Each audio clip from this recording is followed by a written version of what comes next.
Okay. My great pleasure to welcome Eric Finster. Tell us about whatever he's planning to tell us about. Okay. Yeah, thanks. And thanks for everyone for coming to this pre-seminar, I guess. Sure I can put in the summer. It's been really cool to be here in Montreal.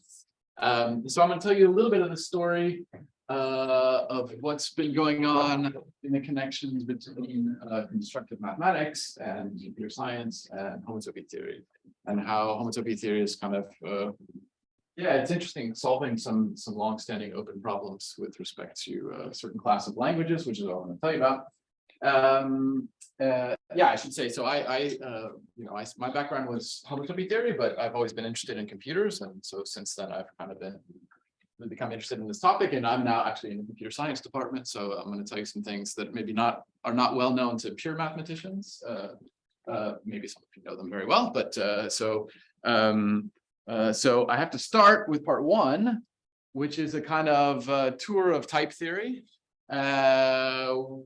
and how it's different from sort of the classical mathematical picture. So let me tell you a little bit about this, and then we'll move on to how homotopy theory kind of emerges very naturally from this picture of what mathematics is about. So in order to contrast it, let me just give a sort of kind of quick sketch of how most pure mathematicians see the mathematical world, I think, today, which is sort of goes back to Georg, yeah, him over there, to Cantor, and what's it, Georg? Yes, and Dedekind, like that. And the sort of most accepted thing, I think, is that the mathematical universe consists of these abstract collections that we call sets. That logic is kind of prior to set theory, in the sense that we set up what we mean by logic, or our language of discourse in terms of reasoning, before we talk about sets. And then we axiomatize the properties of sets in using this logic. Now, of course, this doesn't mean, mathematicians usually don't think all the time about how to sort of implement these ideas. They just reason, obviously, with in English about sets and so on. So not everyone studies the very foundations of these things, but this is, I think, hopefully not too controversial description of the way most people see the basic background of mathematics. Oops, I already messed up, which is I have to do page down. In particular, most mathematicians sort of accept all statements are either true or false, which is an axiom we call the law of the excluded middle. Everything is either true or false. This has some sort of consequences, which is that when we think about logical connections like and or and applies and so on, they're just completely determined by how they operate on true or false. So if two things are true, then their conjunction is true. If one or the other thing is true, their conjunction is true. And so on. So the logic sort of we only have two things, notions of truth. Things are either true or false. And the other thing is that because we started axiomatizing the properties of collections in a sort of pre-existing logical framework, the notion of proof sort of doesn't really play a role internally to set theory. It's something we do. We prove things about sets and objects constructed from sets, but the proofs themselves don't really enter in any way to the theory itself. They don't play a role. So to contrast with that, the sort of constructive picture of mathematics is somewhat different.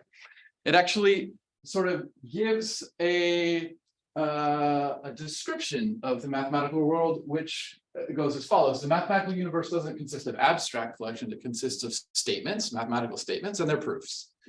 And proofs are going to be sort of play the role of like elements of this theory, and what we call types play the role of statements. And the way we recover a notion of abstract collection is that we're not going to insist at all that proofs be unique, and I'll show you some of the consequences of that. And then we can think of a mathematical statement as the collection of its proofs. So in sort of constructive mathematics, we're a little bit more specific about what these abstract collections are. They're collections of proofs. And the way they're grouped together is they're grouped together by the statement that they prove. Okay, so there's a little bit more, we're a little bit more specific about the elements of the mathematical universe than set theory, which just says there are collections and collections behave like this. So yeah, What is a collection in this? I'm going to sort of develop this. So I'm using the word collection in a sort of pre-mathematical sense. And I'll give you sort of, and sets are one way of implementing the idea of collection, and types will be another. And so now I'm going to go through how this works in practice. And Here's the point, when you write term yeah, and type, yeah, somehow you want to say that X is an element of A. exactly. So you can read this, a little bit like saying X is an element of A. But a more accurate reading is X is a proof of A. It's just that we're going to sort of, so that's why I'm going to distinguish them, and you can kind of read them as the similar. This is our notion of elementhood, but it's interpreted slightly differently. Okay, so it's A is some statement and X is a proof of A. Okay, so I'm gonna go more about this. Okay, so this goes back to the idea that you can, and the logical connectives, I said in set theory, they're sort of determined by true or false. We have truth tables and things are true or false based on. But there's another interpretation of the logical connectives that goes way back to the constructive mathematicians in the early, when was it? When was Brouwer? I'm not sure.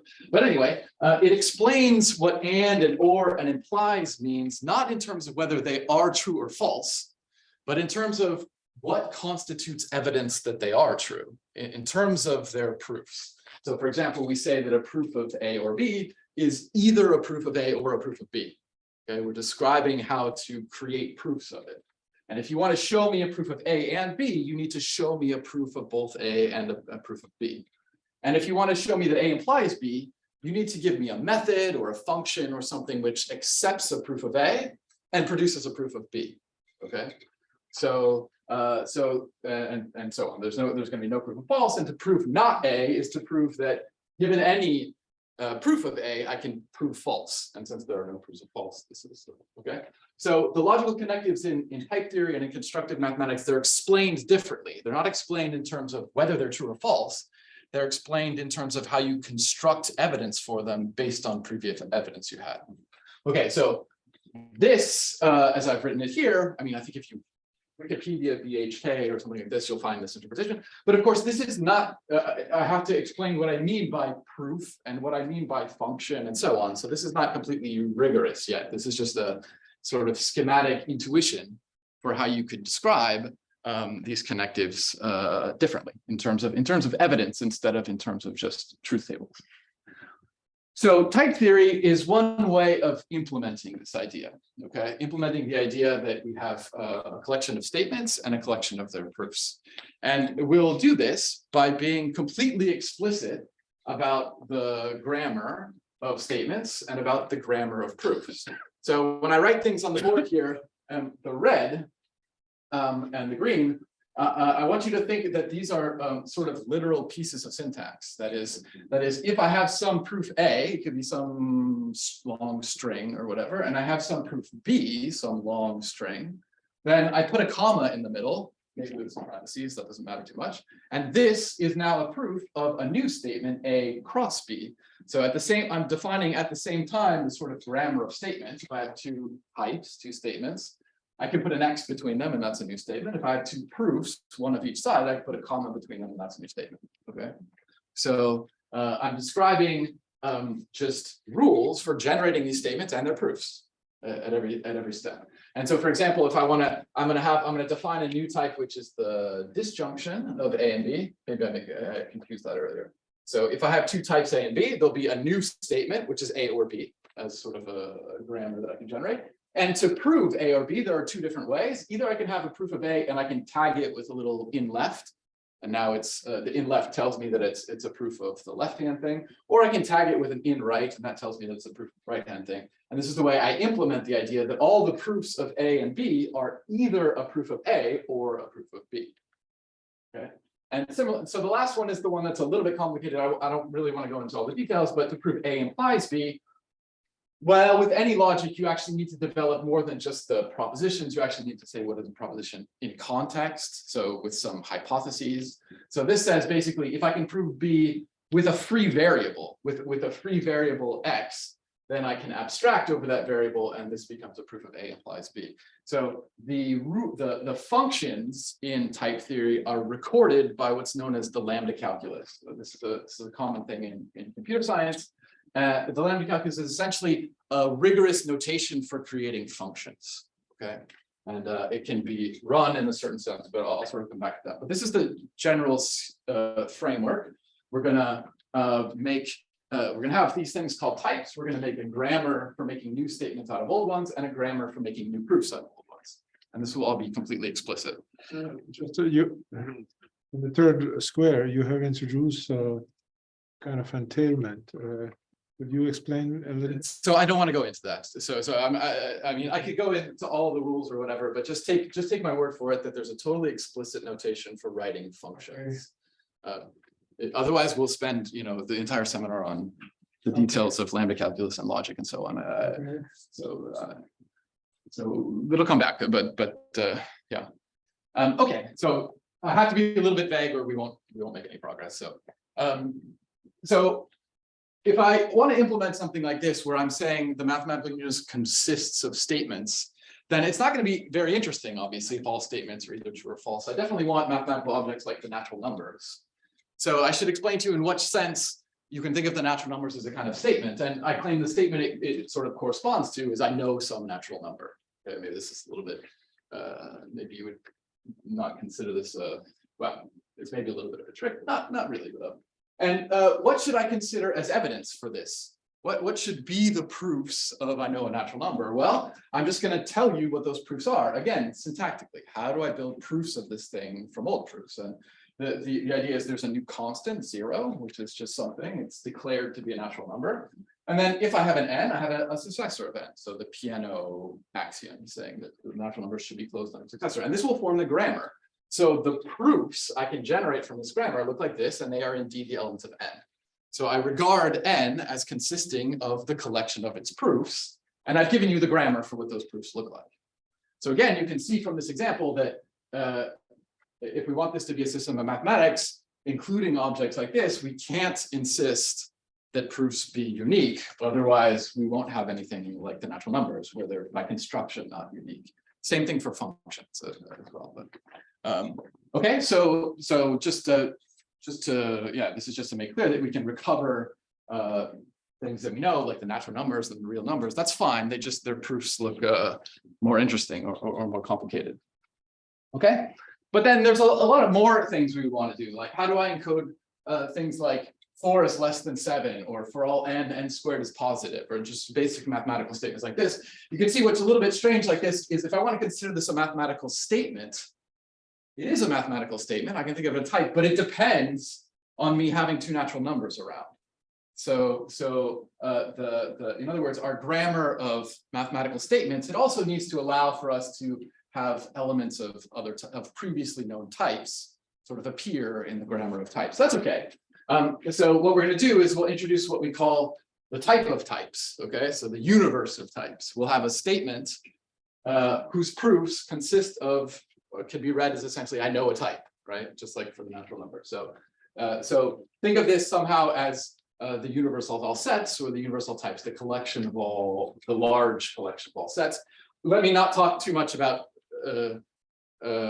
circularity problems, saying that type is itself a type and so on. These kinds of size problems can be resolved. So let me just kind of sweep that under the, I mean, there is a contradiction if I say that type is actually a member of itself. I'll get a contradiction, and that persists in this theory, but I'm not going to do that.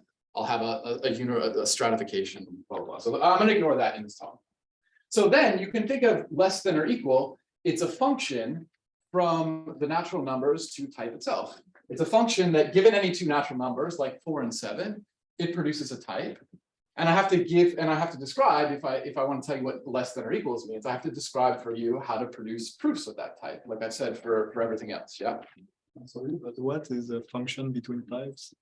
Oh, sorry, I should have been, it's the same thing as implication, right? So I should have written it in the function notation. So functions, and if I think of types as like logical statements, then functions between them and implication are the same thing. So I'm sort of confusing those two things. This is going back to what I said, the interpretation of implication in this constructive mathematics. It's that it's a function taking a proof and spitting out a proof. Okay, so but just as a quick example, this is perfectly fine. So in order to say that it's a type dependent on two things, I'm going to say when this type is well formed. I'm going to say as soon as n and m are natural numbers, then there's a new type, n is less than or equal to n. So the function I described before is just a currying of this. I don't want to, let's not go into it too much. I just wanted to show you that you can really make sense of this. And then I'm gonna give you again. I need to give you in type theory. We give explicit presentations of the things we want to prove. So to prove, and I'm going to say that there's two constructors here. So for any n, if I put an LT0n, this is a proof that 0 is less than or equal to n. Now I'm axiomatizing this relation. And furthermore, if I have two n and m, and I already know that n is less than or equal to m, then I can put a less than equals successor. And this will be a proof that the successor of n is less than the successor of m. So again, just like with the natural numbers and just like with the other connectives, I'm explaining to you explicitly what the proofs of this type look like. And so, for example, here's a proof that 2 is less than 4. You start with 2, and you put less than or equal to 0 of 2. So that shows me 0 is less than or equal to 2. Then I take one successor, and that's 1 is less than or equal to 3. And I take a second successor, and that's 2 is less than or equal to 4. So here's what a proof, an element of this type looks like. And again, it's totally explicit how to construct the grammar.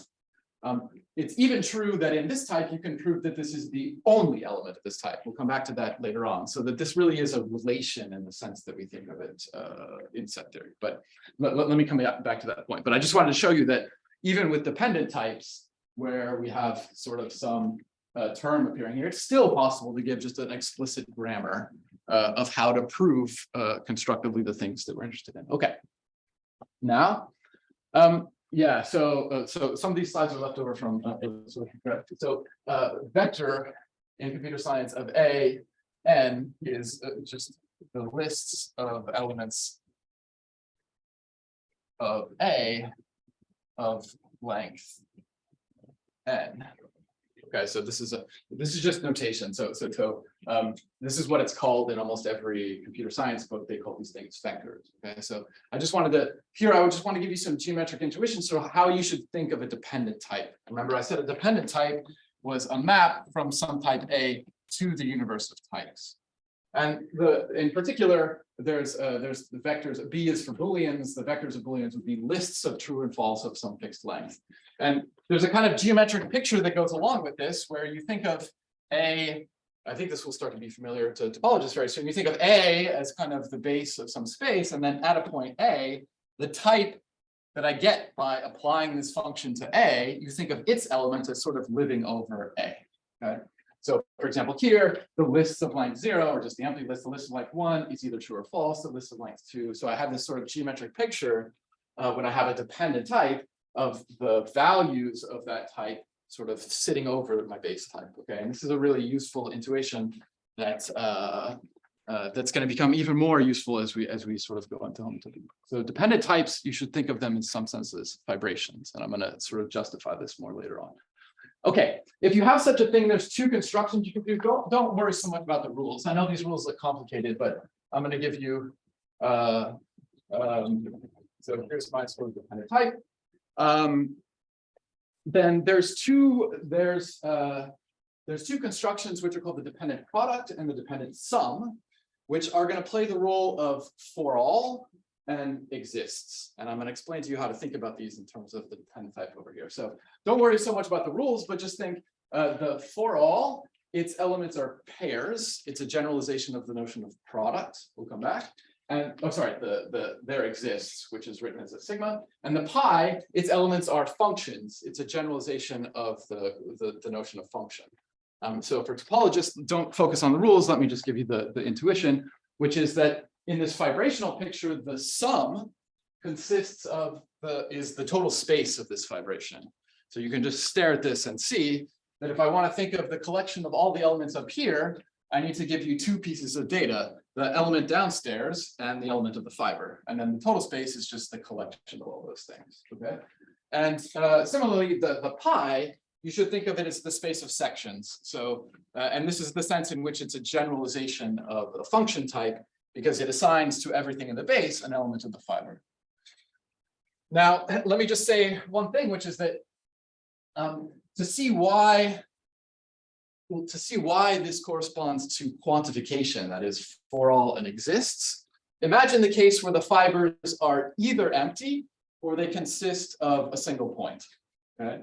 So in that case, to give an element of the total space is to give me some A1 and just a proof of A1. So if the total space is non-empty, that corresponds to the fact that I can find an A and an element up here.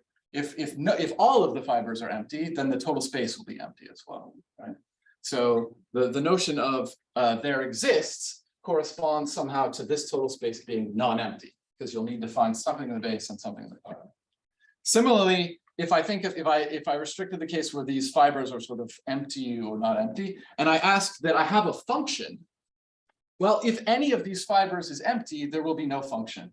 So the space of sections will be inhabited, will be non-empty exactly when all of these things were true. Okay? So in that sense, this total space idea, it generalizes the notion of exist, because to give an element, you need to give an element of base and find something in the fiber. And the section generalizes for all, because you'll need to find an element in the fiber of everybody in order to be non-empty. Okay. So, right. So we use these two generalizations of for all and exist as our quantifiers, and they're defined as soon as we have done. Okay. So now there's a kind of general methodology. I don't know how much I want to go through this. Well, I need to do this for one thing, which is that so far what I've done, I haven't done the last two. I've shown you, like, sometimes you can have a type which, yeah. So this is Martin Love, who kind of set out the rules of this theory. He said, okay, whenever I want to introduce a type, there's four things I need to do. I need to say, in what context is that well formed, right? So we saw this example with less than or equals to. It's not really a well-formed type unless I already know two integers, n and m. So it's defined in a context. I need to know that there's an n and an m around. So whenever I want to define a new type, I need to tell you in what context it's well-formed. Then I need to tell you how to create proofs of that type. I need to give you the grammar, if you like, that constructs the proofs. And then there's two other things which I'm going to mention very briefly, which is that I also need to tell you, once I have a proof, what I can do with it. And then I need to tell you how that computes. So let me just say just real quick. So what can I do if I had an element of this total space? There's two things I can do. I can project out the first element or project out the second element, right? So because it's supposed to be a type of pairs, if I know an abstract P, then I can project out the first or project out the second. And since the elements of for all are like functions, if I know an f and an a, then f of a should live in the fiber over b at a. That's essentially what this says. Okay, so I have projections for the sum and application as the way I can use a function once I've constructed it. But moreover, these should satisfy some equations. If I told you that to produce an element was to give a pair, so if I apply first to it, I should get a. And if I apply second to it, I should get B. So there's some duality between creating proofs and using proofs. They need to satisfy a relation. Similarly, if I have a lambda expression, which is obtained by abstracting of a free variable, and I apply it to an argument A, I should get that term with the free variable replaced by A. And so this gives a quotient on terms. Yeah. In the case of the dependent sum, isn't every P already a pair, or? I'm going to show you on the next slide. Okay, so you might think that I defined it that way, but the next slide will show you why that's not true. Because in the presence of everything else, for example, I could have a natural number that's here's 4, 7. I've applied the identity function to it, and then I've taken the first projection. So this is an element. This proof is an element of n, but it's just not obvious which one, right? But if I now apply all the rules, for example, I apply this function to this, I'll get 4, 7, and then I apply first, I get 4. Okay. So there are these elements sitting in types that come from the fact that they have interactions with functions and pairing and so on. So there's lots of, people call these elements non-canonical elements. So they're proofs. This really is a natural number. It's just not in the original form that I put it in, right? It's some other natural number. And so that's why I need these extra rules, because it equips type theory with a step-by-step means of taking any expression and reducing it to a completely normal form. And the theorem is that in a closed context, there's some details there, that every term of natural numbers always reduces to something which is a natural number. That's the sort of theorem about this system, is that you set it up in a rigorous enough way that whenever you have anything of natural number, it may not immediately look like one, but if you follow all the rules and reduce it, you'll eventually get one at the end. Okay. That's why in this system, this is why this is a system for constructive mathematics, because it has this property. You can never find any element of n that's not a numeral. So if you prove anything, if you ever prove that you have an element of n, you've actually constructed the number. And if you run, people think of this as running the program will at the end spit out the number for you. Okay. So this is another reason why I'm in the computer science department, because another way of understanding this is that this version of mathematics is so explicit that it's even can be viewed as a kind of programming language. Okay? You can actually you can think of these proofs as programs that eventually run and produce a sort of canonical element of the statement that you said was that you claimed to be true. Okay, so it has this this meta-theoretic property that everything has been explicitly constructed, and this is why I've gone through and given you grammar for all of these things, explicit strings, because now you can go and implement this on a computer, and that's the connection with proof assistance. Everything is completely explicit about this. Okay, yeah. So when they set up, how do I know that n is not finite? So you can, this is a theorem, so you can prove this. And you can prove that n being finite implies false.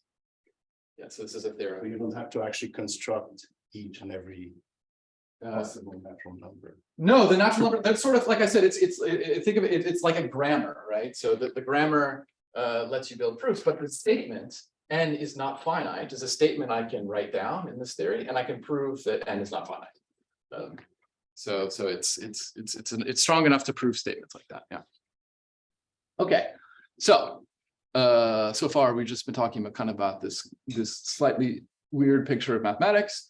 So where does the homotopy theory come from? Well, so one thing we didn't talk about yet, I mean, if this is a kind of picture of constructive mathematics, we certainly should be able to have, we should have some statement corresponding to the mathematical statement that x equals y. I mean, it seems like a pretty basic mathematical statement.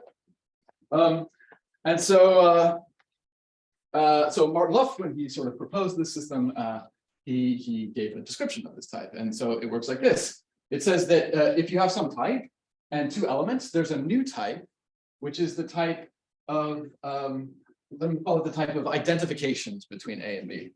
Those of us who work a lot in this theory actually just do write it as A equals B, but let me say the identity between A and B, because it's going to be slightly different than it's going to behave somewhat differently than it used to. And remember, I need to do four things. I told you every time. So this is what we would call the formation rule. This type A equals B, it makes sense as soon as I have two elements of any type. And how do I prove this type? There's only one way. If A is equal to itself, and that's it. Okay. Any A is equal to itself. But you should remember that the whole theory computes. So when I say A is equal to itself, this is modulo all the relations that I previously said. So REFL 4 is a legitimate proof of 4 equals 3 plus 1, because if I normalize 3 plus 1, if I follow all the steps, I'll eventually get 4. Okay.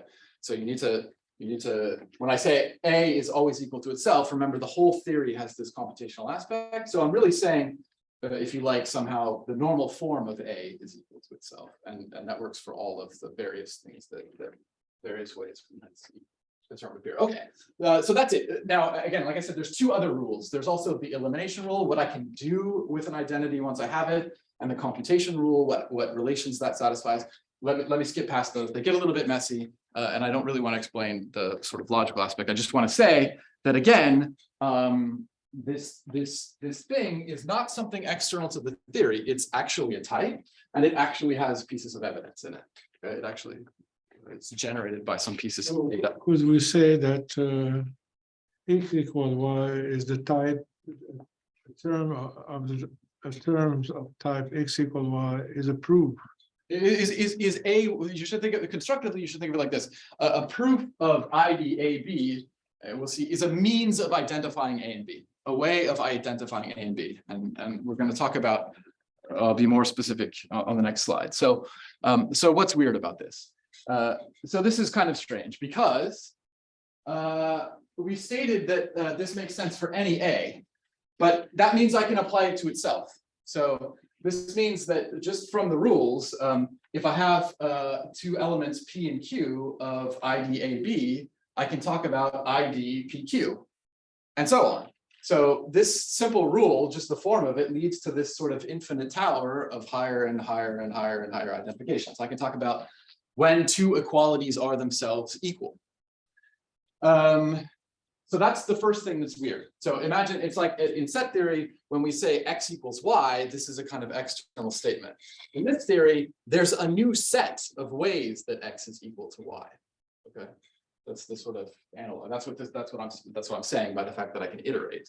And since I can iterate that for any set, then there's again a set of ways those things can be identified. So is it correct to say that if you have two proof that A equals B, you may wonder if two proof are the same, right, are essentially the same or different. that's right. And so I think Between proof. mathematicians often sort of talk about, you know, is this the same proof or not? And actually, sometimes it's really subtle if a proof is the same or not as some other proof. Yeah.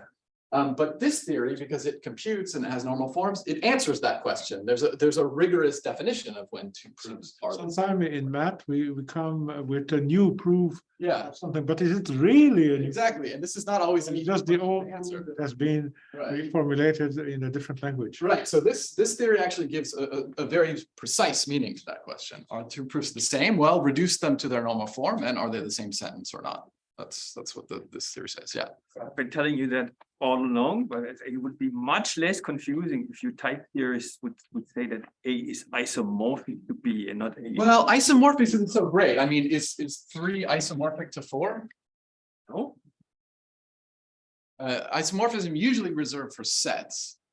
Well, but that's somehow what you mean. No, you are not thing. So I mean, be equal in many ways. So they are isomorphic in many ways. that's why I've used the word identification, and you can sort of But you write equal. Yeah. That has a previous meaning to other people. You know?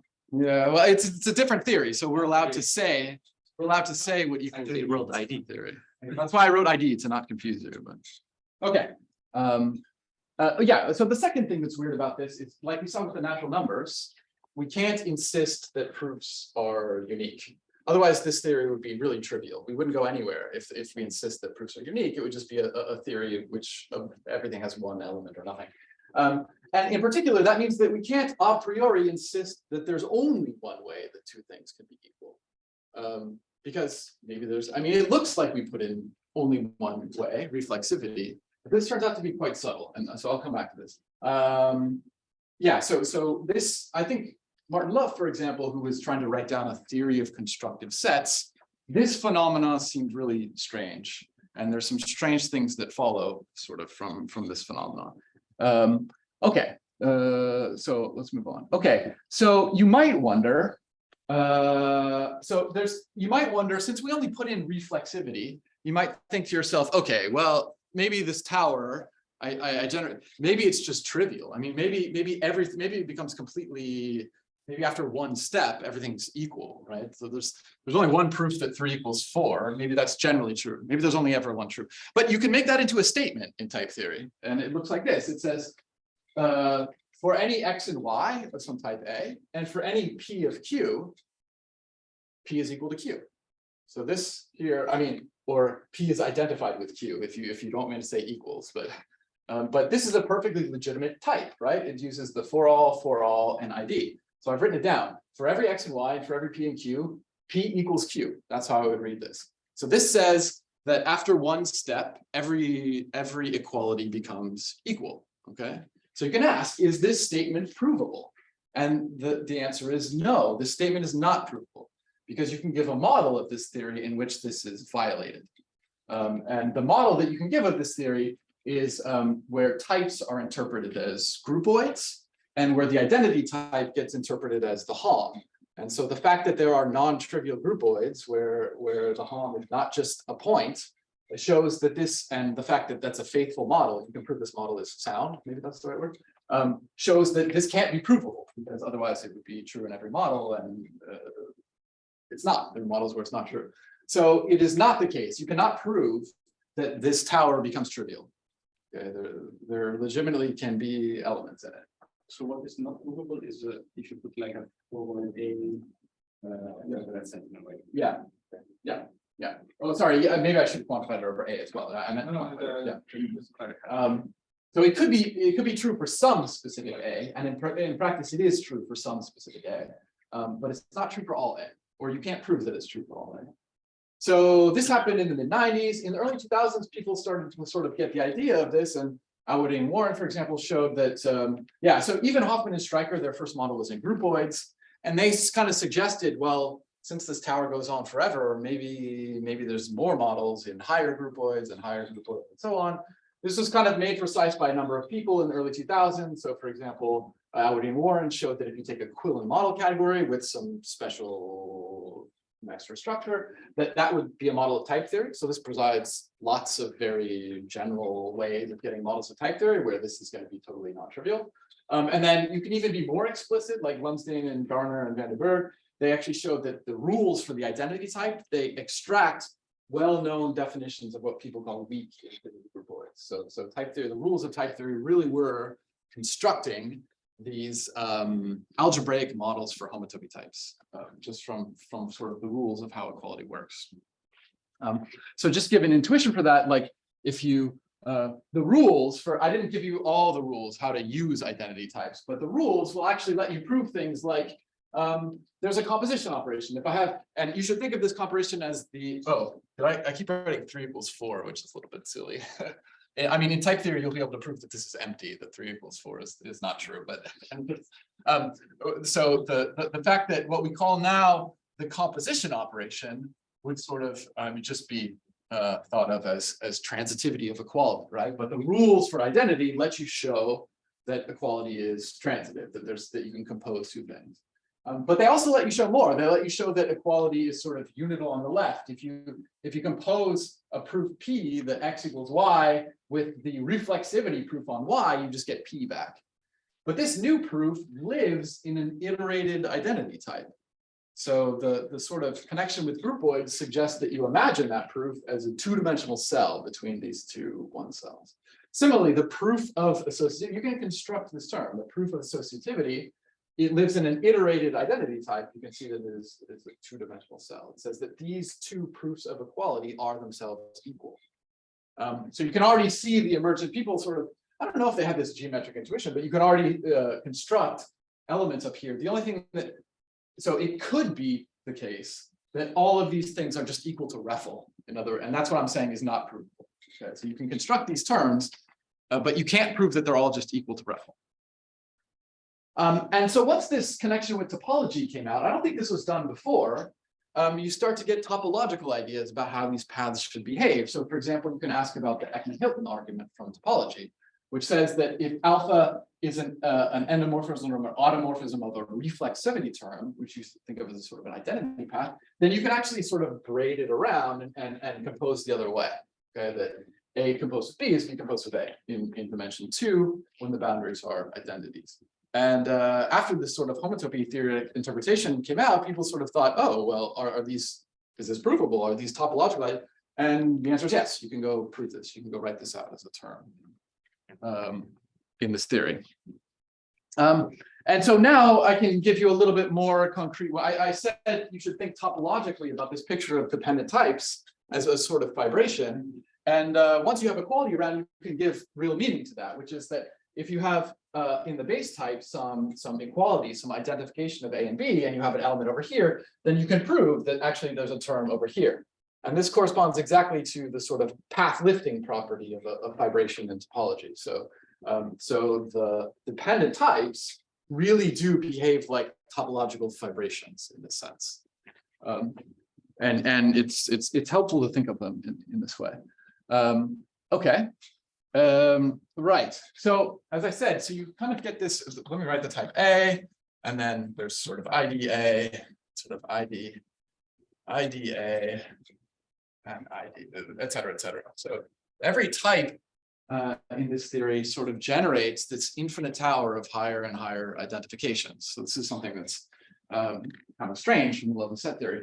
But actually, we can turn this thing and the thing that I said, this thing I called axiom K, is sort of the assertion that all of these things just become trivial after the first dimension.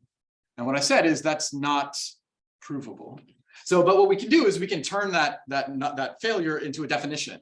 And what we'll do is we'll single out those types for which this tower becomes trivial after some number of steps. So the first step is to define a contractible type, which is a type where it has an element, there exists some x, such that for all y, x is equal to y. So this says that a type which satisfies this is a type which has a unique element. Every other element is equal to it. So you can start with that, and you define that to be the level. It's convenient to shift it to -2 for sort of classical topological reasons.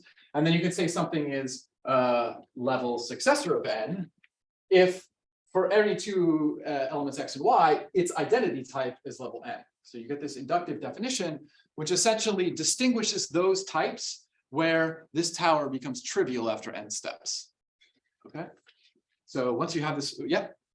That contractibility, it seems more like connexity than. Right. Yeah. So this is a subtle point, but the point is that everything in type theory respects equality. So it looks like a notion of being path connected, except for, oh, sorry, I wanted to draw the circle, except for it is itself invariant in the variable y. You should think of it as it's continuous in y. And so for example, on the circle, if you have x, then you can identify, and you have some y, you can identify with y. But as you go around here and you get over here, suddenly you can't skip over here. Your path has to be continuous, so it has to go all the way back. And so if you actually ask that such a thing be continuous in y, you'll find that does correspond topologically to being contractible. So yeah, so there is a different definition which corresponds to being path connected, but it's not this one. This one's stronger because it's continuous in the y variable. Okay, so we distinguish up these things. Let's just look at a couple of the low dimensional. What happens? Well, contractible types.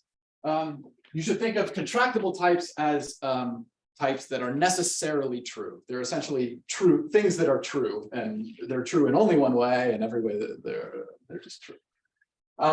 If you unfold the definitions, you find that in -1, these are types with at most one element. That's the sort of constructive way to say it. The classical reasoning way to say it would be they're either empty or contractible. So this is a kind of constructive taboo. So you shouldn't say it that way. You should say if there's an element, then it's unique. And this allows for the case that it's empty. And these play the role of propositions. So these play the role of our truth values. And yeah, so in constructive mathematics, it's a little bit different, as I sort of pointed out. We do have truth values, but there can be lots of them. There can be lots of propositions, and the semantic models sort of bear this out. So you recover logic inside of this theory. So we started out general type. So this is the sense in which types generalize the notion of logic. Because once you have equality around, you can go find logic inside.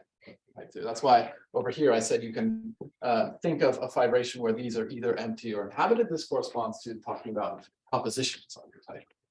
But it also, at level 0, you get things which we would recognize as sets, things that are allowed to, you're allowed to have multiple elements, but any automorphism of that element is trivial. That's one way to think of it. And here you meet the classical sets we know, the natural numbers, the real, the Z, the Booleans, all of these are provably sets. They're provably discrete in this homotopy theoretic sense. But then in dimension 1, we meet things that are groupoids. So essentially, type theory allows, a type is a generalization of all of these things. These are all special cases. So types allow for things more general. It allows to collect together elements with symmetries, for example.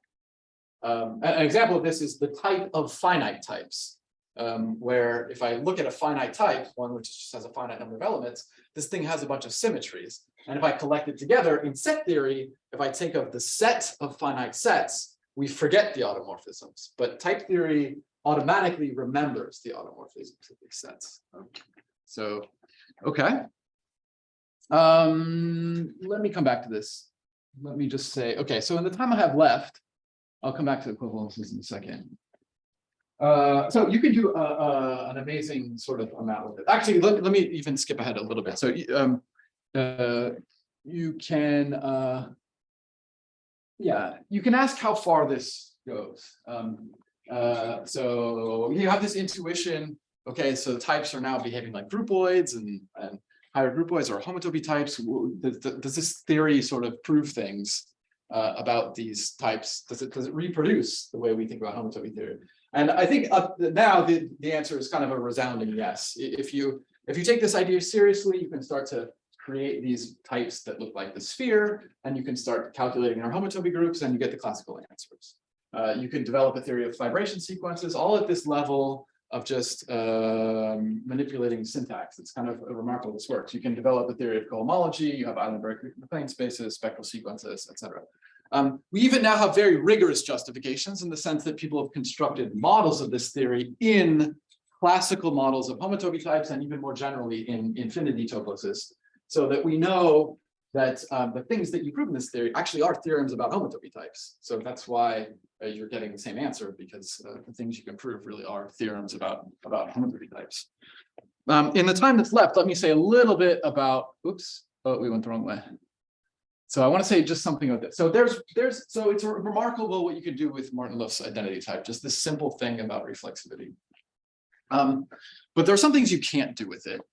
And in particular, one thing you'd like is a defect of this is that it doesn't reproduce what sometimes if you have, say, a function type, then there's an obvious candidate for what it should mean for two functions to be equal. It should mean that whenever I put in an A, their values are equal. So pointwise equality. And it turns out that Martin-Löf's identity type fails to prove this. It doesn't. In fact, you can find models of it where it's false. So this is kind of bad because this looks like a principle that you definitely want if you want to do any kind of mathematics, right? You want equality of functions to be pointwise equal. So people call this, I'm calling this an extensionality principle, but a lot of these are not provable. So what you can do is you can just assume it as an axiom. You can add this as an axiom to the theory, which is fine.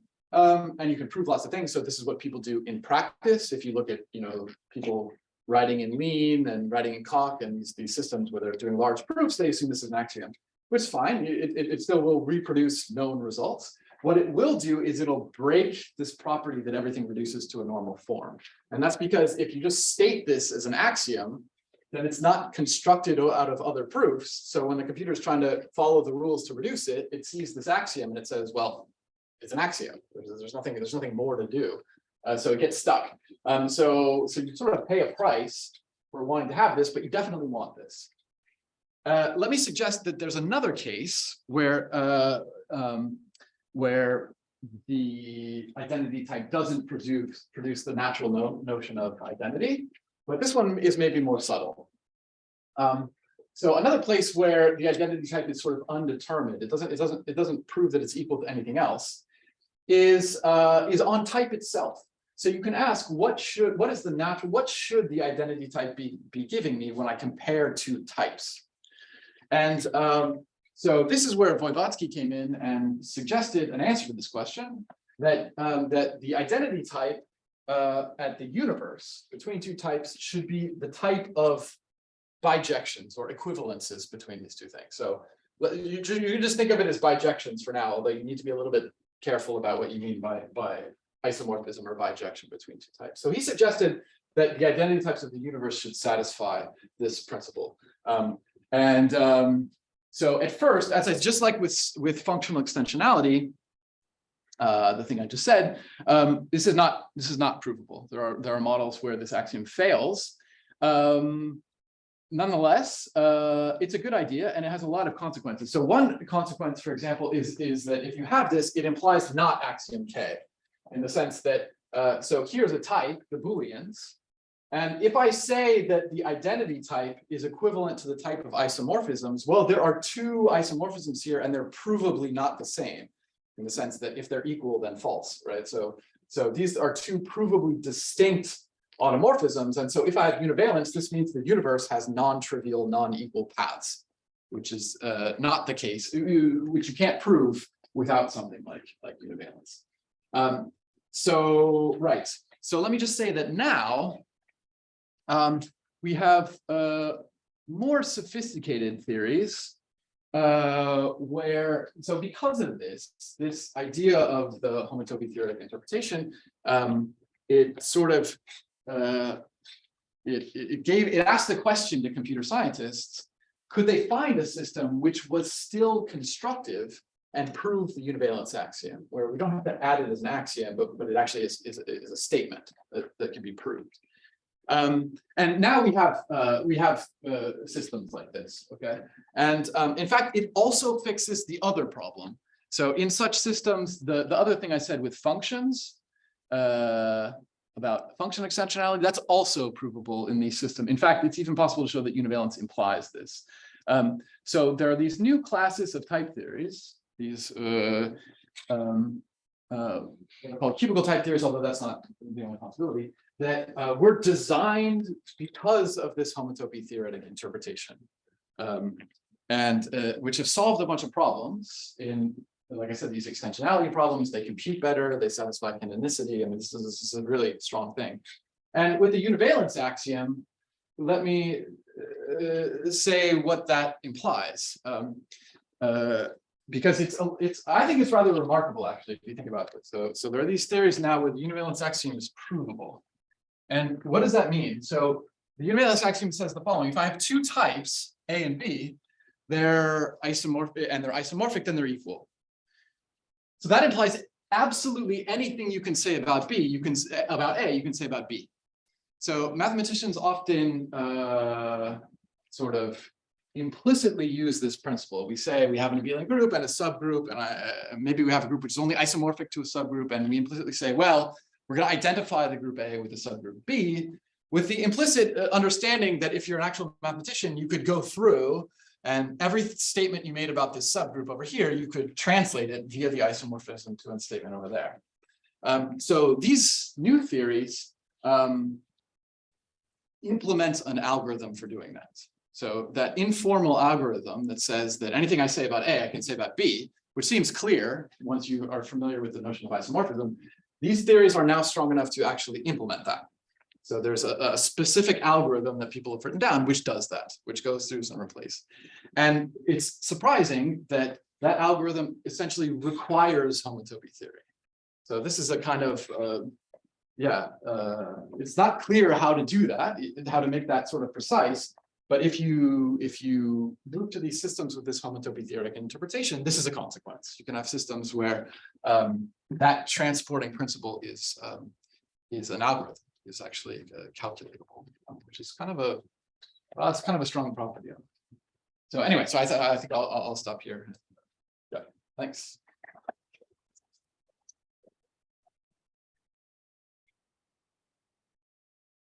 And Eric.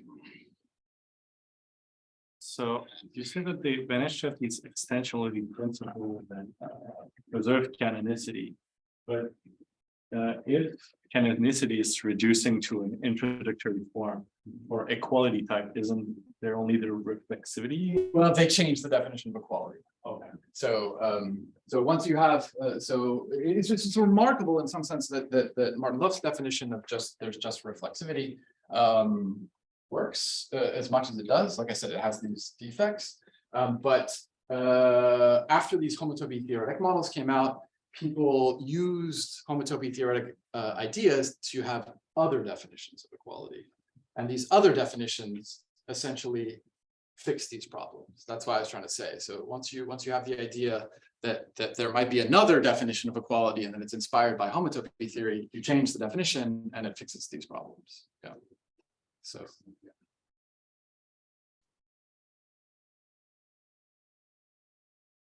Yeah. You wrote that pi3 of S2 is Z over 2. Did I? Oh, is that false? That's false, right? Or Z. No, it's Z. Oh, sorry, that's a typo. Yeah. I4S3, sorry. Did Oh, wow. you? Did I write that? Oh, mistake. That's a mistake. Sorry. So, the fact that pi3 of S2 is Z, can you say something about that? That it can be proved in in the homotopy type theory? I think you can, I mean, there's a sort of natural argument using long, I mean, there's a very elementary homotopy theoretic argument I don't have in my head right now about just calculating with long exact sequences. I think this one is not so hard. I mean, pi 4s3 is much harder. You need some more. To do that, but So do you think that eventually we will be able to compute all the homotopy groups of spheres using homotopy type theory? no. No, because it doesn't, so this fact, this isomorphism pi 4s3 is mod 2 is something you construct. It's not something the theory just calculates for you. I mean, you need to give the proof of this statement. So all the higher homotopy groups, you also need to give their proof. So it doesn't simplify anything as far as like the mathematics you need to do to prove these statements. It's still there. What it does do is, for example, and there's this recent thing where people, it's not so hard to show that, well, it's not totally trivial, but it's not so hard to show that pi 4s3 is isomorphic to z mod n for some n. And if what I told you was true, that anytime you have an n, it should calculate to a number, then this should be the end of the proof, because after you've proven this, you can just ask type theory what is n, and it should calculate the answer. So this was a long-standing project that people wanted to have happen, and it now works. So in these new theories, it's you can prove this isomorphism and then ask the computer what is n, and it will say 2. So How long does it take? quite some time. I think this is the project of Anders for how long? Years now? 10 years, I think 10 years. Yeah, it's been a long time. So I mean, because people really wanted, they set this as a goal. If this theory really does compute, okay, let's show that it really does compute. For a long time, the way the theory was implemented was a bottleneck, and this was, triple exponential time, blah, blah, blah. And so it would take, just crash and run out of memory. And they've now optimized the implementation so much and found more amenable proofs, we'll say, of the statement, simpler and simpler proofs, that now it works. So you can How actually, long does it take? Somehow the computer. I don't know, It takes a few minutes. a few minutes, yeah. Few minutes on a laptop. Yeah. Used that before the algorithm were using the whole memory of every computer that has been tried to solve this thing. Prove that n is equal to Yes. in this case, yes. So the question was whether it was 2 or -2. Right, it came down to, right? And there's a way of the algorithm where it's -2 and not 2. Yeah, it depends on- That will be the same, no? -2 or 2, because z over 2 or z over -2. Well, again, everything is explicitly an identification, so it depends on all the identifications you made before. And if it comes out to -2, then you can step back, throw your proof, and change one of them, you'll get 2. But depends which is the most natural. Yeah, I'm wondering if you could give more details about like how one give models of homotopy type theory. Yeah, that's hard. So again, I should say, yeah. It's quite delicate, and the reason it's quite delicate is because of these rules like this. Like I said, so we have these things called computation rules that if I project out the first, I get a second. Now, if I quotient the syntax of my theory by this rule, which is what people often do in practice, then this imposes a bunch of equations on any model of it, right? And so in particular, like when you have functions computing and so on, you need very, very strict presentations of the model in order to make this work. And this is why it's a very subtle issue to actually construct models. But this has been worked on quite a lot. Voevodsky was actually the first. So people, like I said, Alward and Warren showed that if you had a model category, so a one category presentation where you can have equations on the nose that you could interpret type theory. Voevodsky gave a model of this in the category of simplicial sets. And the reason this, which is a model category, and the reason this is interesting is because this model satisfies univalence. So it shows that the univalence axiom is consistent. But in order to prove that, it's actually quite a lot of work. You need to replace this category by, you need to do a lot of work to strictify it, and sort of, there's a bunch of tricks that people have developed, but you can eventually make it work. Now there's stuff where you can do this in any category C, and because of that, all infinity toposes are presented this way and so on. But the actual mathematical, one categorical details of how you make this work are difficult. It's very technical to make this work. but it can be done. Well, let's thank Eric again. Thanks.